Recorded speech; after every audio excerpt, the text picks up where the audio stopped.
Channel प्रियांशीज़ world. सो आज मैं आपके साथ शेयर करने वाली हूँ मेरे प्रेगनेंसी के बाद मेरे को क्या क्या प्रॉब्लम्स हुए एंड न्यू मॉम्स को ये वीडियो डेफिनेटली हेल्प करने वाला है, क्योंकि ये वीडियो मैं अपनी जर्नी एंड अपना स्ट्रगल जो है वो बताने वाली हूँ एंड उसको जो फेस करने के बाद उससे जो टिप्स एंड ट्रिक्स मैं आपके साथ शेयर करूँगी। सबसे पहला चीज़, new born mothers mentally and physically दोनों ही चीज़ से स्ट्रॉन्ग नहीं होती है। प्रेगनेंसी से पहले एक अलग बॉडी, एक अलग मेंटलिटी, एक अलग माइंड होता है, सब कुछ अलग होता है। बट प्रेगनेंसी के बाद एक अलग, हर चीज़ अलग हो जाता है। आपका बॉडी लैंग्वेज, आपका बॉडी वो अलग हो जाता है, आपका मेंटलिटी वो अलग हो जाता है। क्यों? क्योंकि आप इमोशनली थोड़े से कमज़ोर हो जाते हो बेबी को लेके। आप जितना भी आपका कोई भी मतलब रिलेटिव हो, जो भी है वो कर दे, बट आपको खुद से ही करना पड़ता है अपने बेबी के लिए। एंड ऑफ कोर्स अगर करना पड़ेगा ही, क्योंकि अगर आप माँ बने हो तो आपको करना ही पड़ेगा, आप इससे भाग नहीं सकते हो। इस वजह से कोई न्यूबॉर्न मदर्स बहुत ज़्यादा डिस्टर्ब हो जाती है मेंटली, क्योंकि रूटीन वर्क चेंज हो जाता है, प्लस टाइम टेबल चेंज हो जाता है। You have no time for yourself. So मैं दो चीज़ बताऊँगी, दो चीज़ क्या बहुत सारी बातें बताऊँगी, स्पेशली मदर्स को, न्यूबॉर्न मदर्स एंड फादर्स को न्यूबॉर्न मदर्स को बहुत ज़्यादा सपोर्ट करना चाहिए, क्योंकि वो फिज़िकली मेंटली दोनों चीज़ से स्ट्रॉन्ग नहीं होती है। एंड उनका मेंटली और फिज़िकली स्ट्रॉन्ग नहीं होने का कारण इसलिए और कमज़ोर हो जाता है, क्योंकि बच्चे बॉर्न होने के बाद थोड़ा अकेलापन सा फील होता है। जो पैम्पर उसको पहले किया जा रहा था प्रेगनेंसी के समय, वो पैम्परिंग बाद में नहीं होता है। सबका अटेंशन, सबका जो मतलब सब जितना भी अटेंशन होता है सब बेबी की तरफ आ जाता है और माँ को थोड़ा सा इग्नोर किया जाता है। And please do not ignore, क्योंकि अगर आपका पार्टनर अगर आपको हेल्प कर रहा है, आपके साथ है, तो फिर आप यू डोंट नीड एनीवन। सबसे पहला चीज़ कि आपको मेंटली स्ट्रॉन्ग रहना है, आपके पार्टनर को भी उसको मेंटली हेल्प करना है कि नहीं, I am with you, I will give you all support and help you in this difficult time, क्योंकि ये दोनों का डिफ़िकल्ट टाइम है, not for the one. And for single women जो अकेले बच्चे को पाल रही है, जिसके फैमिली साथ नहीं है, जैसे कि मेरा फैमिली कुछ प्रॉब्लम्स की वजह से, ये कोरोना की वजह से हम लोग अलग अलग रह रहे थे, दूर रह रहे थे और मैं कहीं जा नहीं पा रही थी। इस वजह से बहुत सारे प्रॉब्लम्स हो रहे थे, बट मेरे जो हस्बैंड है, मेरे पार्टनर ने मेरा बहुत सपोर्ट किया था। एंड उसके वजह से आज मेरी बेटी 6 मंथ की है और पता भी नहीं चला कैसे वो बड़ी हो गई। थोड़ा बहुत प्रॉब्लम होता है अभी भी, बट पहले जैसा प्रॉब्लम होता था वैसा नहीं होता है। अभी बिल्कुल स्टेबल हो चुका है, क्योंकि मैंने उसको एक टाइम टेबल डाल दिया है, एक रूटीन हिसाब से मैं उसको यूज़ करती हूँ। वो रूटीन आप न्यू बॉर्न के साथ तो शायद आप फॉलो कर पाओगे, क्योंकि न्यू बॉर्न होने के बाद वो एक अलग एटमॉस्फेयर से एक अलग एटमॉस्फेयर में आ जाता है, जो उसको समझ में पता नहीं बच्चे को आता है नहीं, उसको एडजस्ट करने में थोड़ा सा टाइम लगता है। एंड न्यू पेरेंट्स को भी बच्चे के साथ एडजस्ट करने में थोड़ा सा टाइम लगता है। आप कहीं भी न्यू जाओगे तो आपको थोड़ा एडजस्ट करने के लिए टाइम लगेगा एक न्यू एटमॉस्फेयर में। आप भी अगर उसको रिएक्ट करके देखो, बच्चा भी वैसा ही होता है।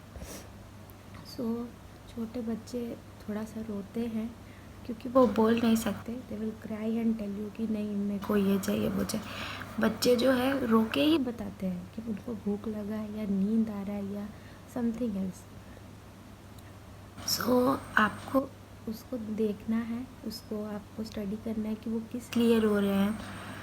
अगर वो हर 2 घंटे 1 घंटे या एटलीस्ट हाफ एन आवर के बाद रो रहे हैं, तो आप समझ जाओ कि उसका पेट जो है फील नहीं हो रहा है, आपका फीडिंग हैबिट, आपको उनका फीडिंग हैबिट थोड़ा सा चेंज करना पड़ेगा।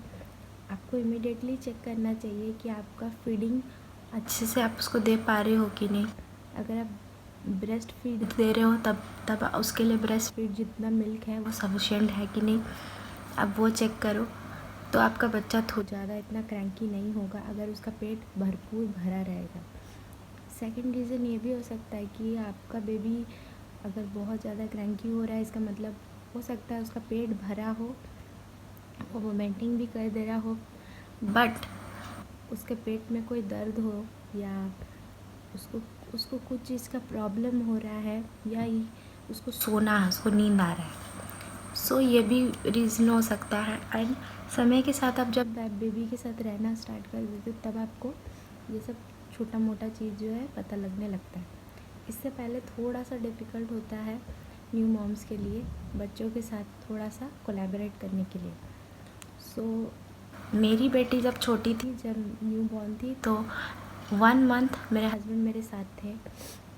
1 मंथ के बाद वो ड्यूटी ज्वाइन कर लिए थे। 1 मंथ मेरा कैसे गुजरा मेरे को पता नहीं चला, क्योंकि बहुत इजी हो गया था। मेरे को बस खाना था एंड मैं बस बेबी को केयर करती थी और ज़्यादा से ज़्यादा मैं कुछ नहीं करती। अपने कपड़े भी धो देती थी और बाकी जितना होता था मेरे हस्बैंड एक मेड रखे हुए थे, उनसे थोड़ा बहुत हम लोगों का हेल्प हो जाता था। मेरे हस्बैंड मैनेज कर देते थे सब कुछ।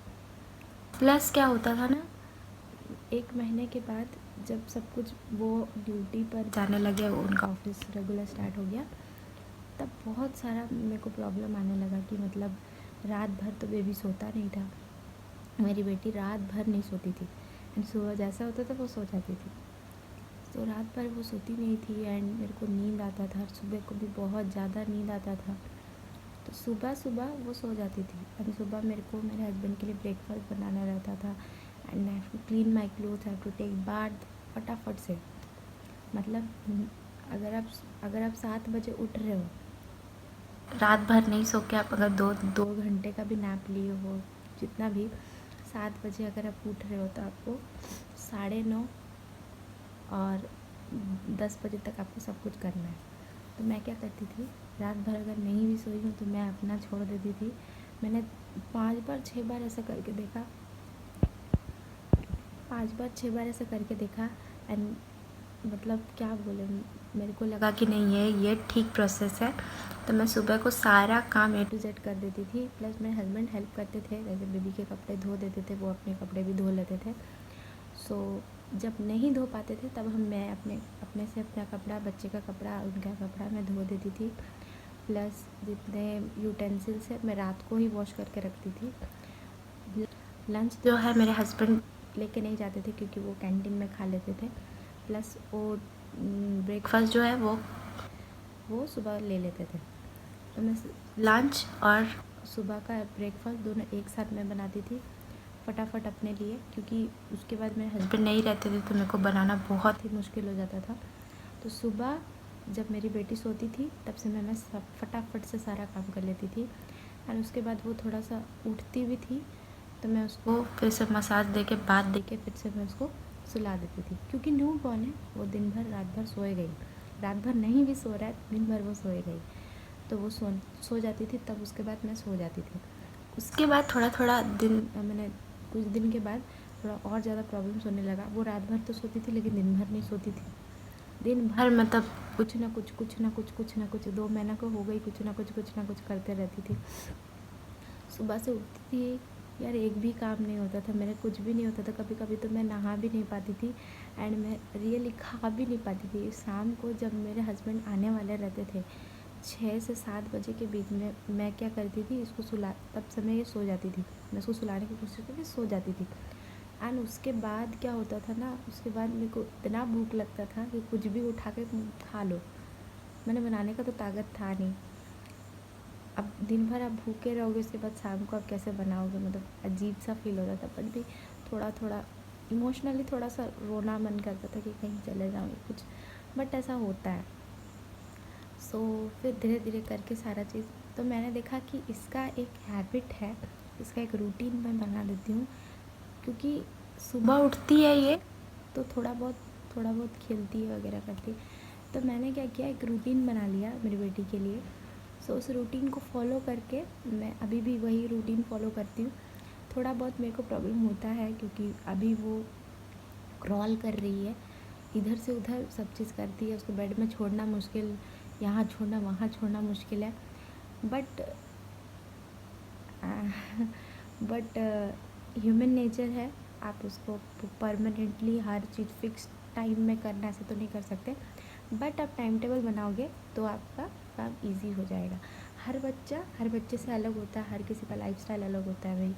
तो मैं आपको टाइम टेबल तो बना के नहीं दे सकती, लेकिन अपने आप से अपना टाइम टेबल ज़रूर बनाओ और अपने बच्चों के लिए वो टाइम टेबल फॉलो करो। सो आपको क्या होगा ना, जिस टाइम में वो सोएगी, जिस टाइम में वो डिस्टर्ब नहीं करेगी या खेलेगी, तब आप थोड़ा सा अपना मी टाइम निकालो, एक थोड़ा सा म्यूज़िक सुनो या 2-3 वीडियोस देखो या बुक्स पढ़ो या कुछ भी। अगर मैं तो कभी कभी क्या करती हूँ, मेरे को कुछ भी मन नहीं करता है, दिन भर काम कर करके, दिन भर सब कुछ कर करके मैं चुपचाप एक जगह बैठती हूँ, म्यूज़िक लगाती हूँ, सुनती हूँ। एंड बिलीव मी यार, इतना अच्छा लगता है कि मतलब सुकून सा मिलता है कि चलो भाई शांति है, कोई भी नहीं है, मैं अकेली हूँ। सो ऐसा होता है। एंड फिर उसके बाद रात को तो मेरे हस्बैंड यूजुअली आ जाते हैं, उसके बाद वो उसको पकड़ते हैं आराम से, मैं डिनर करती हूँ, सो जाते हैं हम लोग, फिर सुबह वही होता है। तो इसीलिए न्यू बॉर्न मदर जो होती है ना, थोड़ा सा चिड़चिड़ाने लगती है ये सब सिचुएशन के वजह से। तो चिड़चिड़ाना थोड़ा सा आप लोग, थोड़ा सा टाइम के साथ आप लोग मैनेज करिए। थोड़ा सा आप लोग को प्रॉब्लम होगा ही, बट उस प्रॉब्लम से निकलने का भी बहुत सारे सल्यूशन है जो आप में खुद में है। एंड अगर माता रानी ने अगर आपको बेबी दिया है, सो उसको पालने के लिए आपको पूरी ताकत भी दी है। सो थोड़ा सा आप अपने आप को हिम्मत रखिए कि नहीं मैं कर सकती हूँ, सो आप कर लोगे। सो सारे मदर्स को सारे यही टाइप के प्रॉब्लम्स होते ही है, माँ बनना आसान नहीं होता। सो अगर आपको ये वीडियो अच्छा लगा तो please like, share, comment. And मैं पियांशी की कुछ लाइट्स में फ़ोटो डाल दूँगी, आप ज़रूर उसको चेक करना। And do subscribe to my channel. Thank you.